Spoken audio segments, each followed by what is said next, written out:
The untold story of Mansa Musa, the African kingdom richer than Europe. In the 14th century, there was a king so rich that when he traveled, he crashed entire economies. Gold flooded foreign markets. Prices collapsed.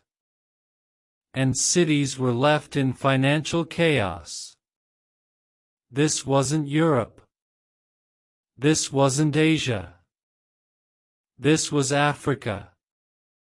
This is the story of the richest man who ever lived, and the empire history tried to overlook.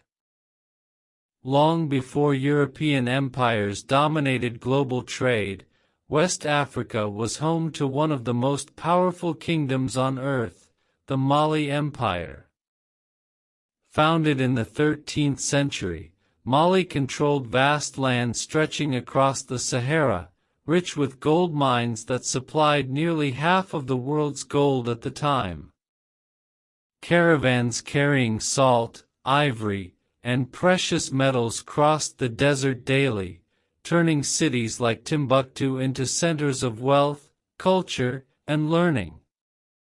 And at the heart of this empire stood one ruler, a man whose name would echo through history, Mansa Musa.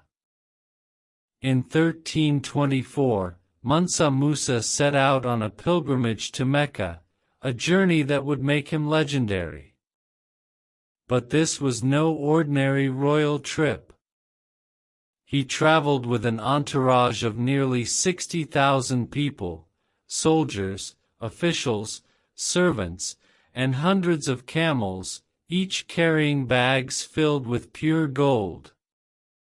As Musa passed through Cairo, he gave away so much gold that the city's economy collapsed.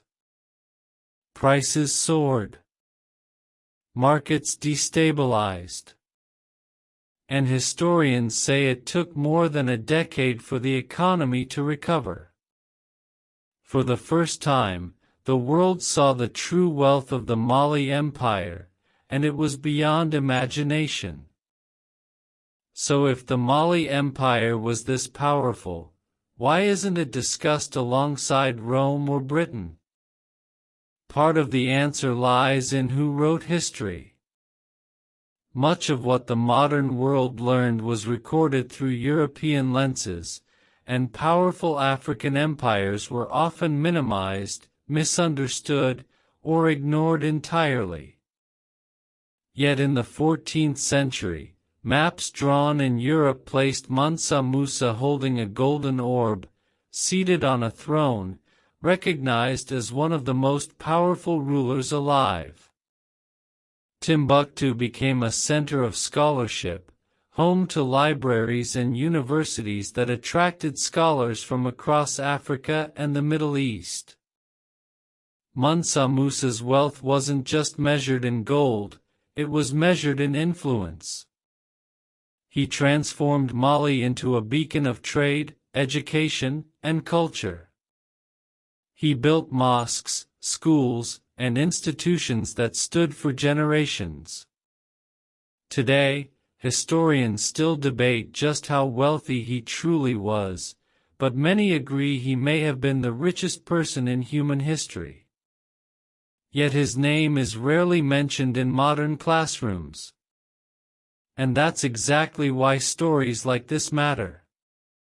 If you want more untold histories that challenge what you thought you knew, subscribe to The World's Untold and uncover the past the world forgot.